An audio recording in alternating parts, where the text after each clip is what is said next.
Hi மக்களே, வணக்கம். இன்றைக்கி சாப்பாட்டு அரிசி அரைக்கப்பு அரிசி எடுத்துருக்கேங்க. நான் இது மத்தியானம் சாப்பாடு வடிக்கும்போது ஒரு அரைக்கப்பு அரிசி எக்ஸ்ட்ரா எடுத்து நான் சாயந்தரம் ஸ்நாக்ஸ் செய்கிறதுக்காக ஒரு கிண்ணத்தில் ஊற வச்சு நல்லா நைஸாக அரைச்சி எடுத்துகிட்டு இதில் என்ன செய்ய போகிறோன்னு பார்த்தீங்கன்னா, வீட்டில் அரைக்கீரை இருக்குது. அந்த அரைக்கீரையை நம்ம கீரை நிறைய பேர் சாப்பிட மாட்டாங்க. இந்த அரைக்கீரையில் நம்ம முறுக்கு செய்யலாம். இன்றைக்கி நான் சாப்பாட்டு அரிசி தான் எடுத்துக்கங்க. நீங்கள் ரேஷன் அரிசியாக இருந்தாலும் ஓகே.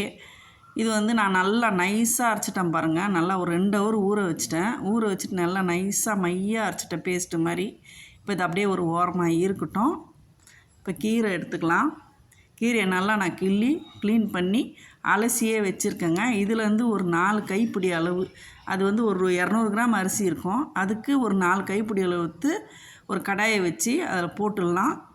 போட்டுட்டு லைட்டாக எண்ணெய் எதுவுமே ஊற்ற வேணாங்க, சும்மா அப்படியே வதக்கி விட்டுடலாம். ஒரு நிமிஷங்கிட்ட வதக்கினா போதும். ஒரு புதினா கொத்தமல்லி வதக்கிற டைமிங்கில் ஈஸியாகவே வதங்கிடும். எண்ணெய் எதுவுமே ஊற்ற தேவையில்லை. லைட்டாக வதங்கிருச்சு. இப்போ இது கூட என்னெல்லாம் போடலான்னு பார்ப்போம். காரத்துக்கு 2 பச்சை மிளகாய் எடுத்து இந்த கீரையிலே போட்டுடலாம். நான் 2 பச்சை மிளகாய் எடுத்து போடுறேன். அடுத்து கொஞ்சமாக பூண்டு ஃப்ளேவர் ரொம்பவே பிடிக்கும், அதனால் பூண்டு பல் நான் போட்டுக்கிறேங்க. நான் அப்படியே அதோடு சேர்த்து நல்லா அதையும் சேர்த்து வதக்கி விட்டுருங்க. நல்லா வதங்கட்டும். அடுத்து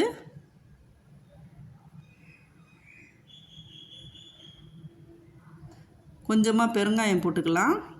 ஒரு 1/4 ஸ்பூன் போடுங்க. எல்லாம் சேர்த்து வதக்கி விட்டுருங்க. முறுக்குக்கு நம்ம என்ன போடுவோமோ அதை போட்டுருவோம். அப்போ தான் ஃப்ளேவர் ரொம்பவே சூப்பராக இருக்கும். காரத்துக்கு நான் கலருக்காக தான் பச்சை மிளகாய் யூஸ் பண்ணியிருக்கேன், காஞ்ச மிளகாய் யூஸ் பண்ணல. இப்போ இதை அள்ளி ஒரு தட்டில் வச்சுக்கலாம், நல்லா ஆறட்டும்.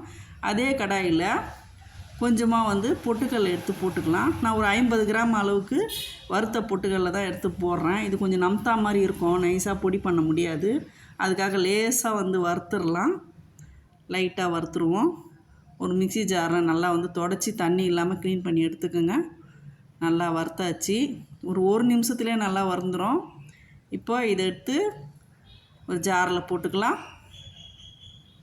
ஜாரில் போட்டாச்சு. இப்போ நல்லா நைஸாக, எவ்வளோ நைஸாக பவுட்ரு மாதிரி அரைக்க முடியுமோ அரைச்சிருங்க. அரைச்சிட்டேன். நான் நல்லாவே நைஸாகவே அரைச்சிட்டேன். இது கப்பிகள்லாம் எதுவும் எடுக்க தேவையில்லை, நான் நல்லா நைஸாக விட்டுட்டேன். அவ்வளோதான். இப்போ அதே ஜாரில் கீரையை போட்டுக்கலாம். கீரையை போட்டு இதையும் நல்லா பேஸ்ட்டாக எவ்வளோ நைஸாக அரைக்க முடியுமோ, அதாவது திப்பிகள் இல்லாமல், ஏன்னா முறுக்குழாயில் போட்டு நம்ம பிழிய போகிறோம். நல்லா நைஸாக அரைச்சிட்டு வந்துடலாம்.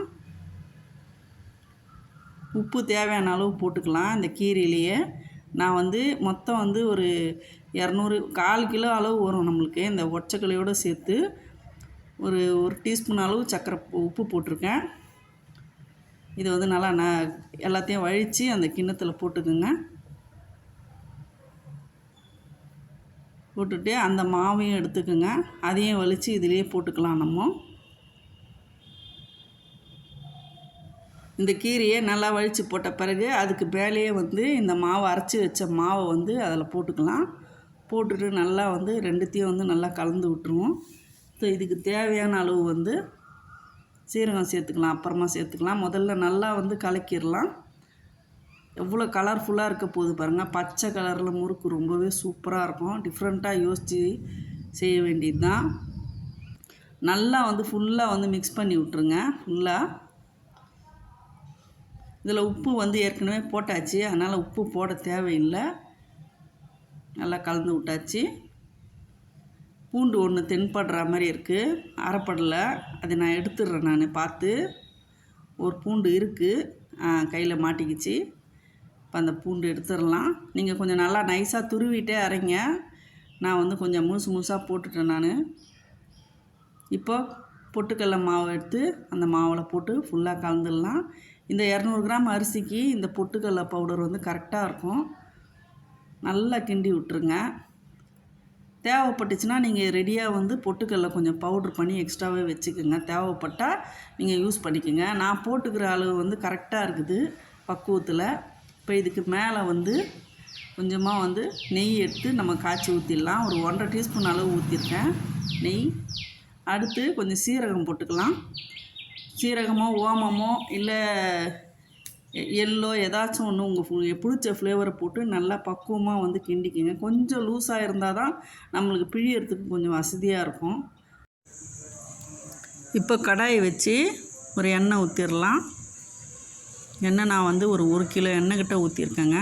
ஏன்னா வந்து ஒரே முறுக்கா வந்து அந்த குழலில் வந்து ஒரே ஷிஃப்டாக வந்து பிழிஞ்சு விட போகிறேன். அதனால் வந்து கொஞ்சம் எண்ணெய் நிறையவே தாராளமாக ஊற்றுறேன். இந்த குழல் தான் எடுத்திருக்கேன். இந்த 3 சின்ன ஓட்டை மாதிரி வரும் இல்லைங்களா, அது எடுத்திருக்கேன். நான் 4 டிசைனும் உங்களுக்கு போட்டு காட்டுறேன். இப்போ இதில் வந்து எண்ணெய் நல்லாவே காயட்டும். இப்போது மாவு ஃபில் பண்ணியாச்சு. இப்போ பிழிஞ்சு விட்டுடலாம். நல்லா வந்து ஒரே முழுக்காக அப்படியே வந்து ஜாங்கிரி மாதிரி பிழிஞ்சு விட்டுடலாம். நான் எப்படி பிழிகிறேன் பாருங்கள்.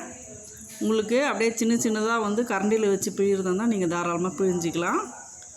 நான் ஒரே முறுக்காக பிழிஞ்சிட்றேன். அவ்வளோதான், பிழிஞ்சாச்சு. உடனே நீங்கள் கரண்டி போடாதீங்க. கொஞ்ச நேரம் நுர அடங்கட்டும். அடங்கி அதுவே வந்து எலும்பி மேலே வரும்.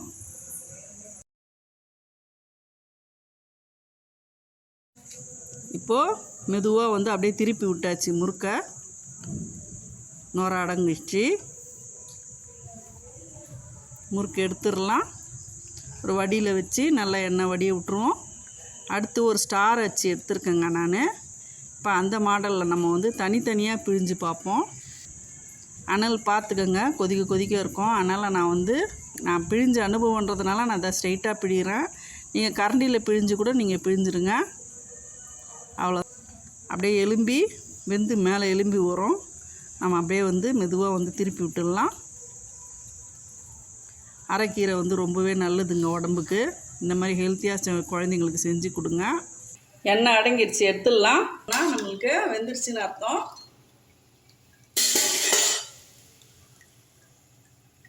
அடுத்து நான் வாழைப்பக்கடா ஸ்டைலில் போட போகிறேன். இந்த அச்சு எடுத்துருக்கேன். இப்போ பிழிஞ்சு விட்டுடலாம். கொஞ்சம் எண்ணெய் காஞ்ச பிறகு பிழிஞ்சு விடுங்க.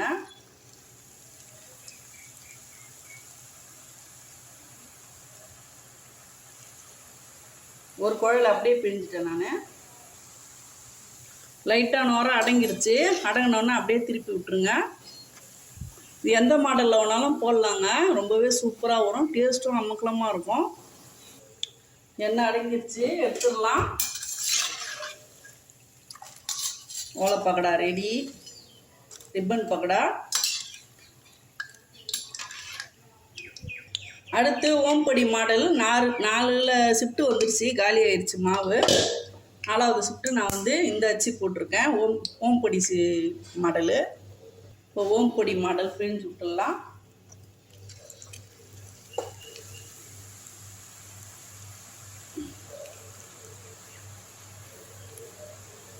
அவ்வளோதான். இது வந்து உருட்டி சீடையாகவும் போடலாங்க. அப்படியும் மாவு காலி. அவ்வளோதான், திருப்பி விட்டுடலாம். உங்கள்கிட்ட எந்த அச்சு இருக்கோ அதை போட்டுங்க. நீங்கள் ரொம்பவே சூப்பராக வரும். பாத்திரத்தில் அடியில் கொஞ்சம் மாவு ஒட்டியிருக்கோம் இல்லைங்களா, அதை எடுத்து பாருங்கள். நான் சீடாவாக போட்டிருக்கேன். இதை வந்து சீடை மாதிரியும் போடலாம், வெடிக்காது, நல்லாவே வரும். எந்த டிசைனில் வேணாலும் போட்டுக்கலாங்க. நீங்கள் உங்களுக்கு டைம் இருந்துச்சுன்னா சீடையாக கூட போட்டு கொடுங்க, ரொம்பவே சூப்பராக இருக்கும். இதில் பூண்டுலாம் கலந்துருக்கிறதுனால வாசனையாக நல்லா சூப்பராக இருக்குங்க. அவ்வளோதான், நுர அடங்கிடுச்சு. நம்ம எடுத்துடலாம். அவ்வளோதாங்க, அரைக்கீரை முறுக்கு ரெடி. 4 வகையாக நான் போட்டிருக்கேன். ரிப்பன் பகடா போட்டிருக்கேன். இது வந்து பட்டர் முறுக்கு, முள்ளு முறுக்கு. இது வந்து 3 அச்சு. இது வந்து ஓம்பொடி. 4 வகையாக போட்டிருக்கேன். உங்களுக்கு எது விருப்பமோ அது போட்டுங்க. சீடையும் வந்து 4 பீஸ் போட்டிருக்கேன். அது உள்ள அடியில் இருக்குது. கீரையை வந்து இப்படியும் பயன்படுத்தலாம். சாப்பிடாதவங்கள வந்து இப்படி சாப்பிட வைக்கலாங்க. அரைக்கீரையில் வந்து சட்னி எப்படி செய்யலான்னு சொல்லிட்டு நான் இன்னொரு வீடியோ போடுறேன். உங்கள் ஆதரவு ரொம்ப முக்கியம். வீடியோ பிடிச்சிருந்தா லைக் பண்ணுங்கள், ஷேர் பண்ணுங்கள், சப்ஸ்கிரைப் பண்ண மறக்காதீங்க. தேங்க்யூ மக்களே.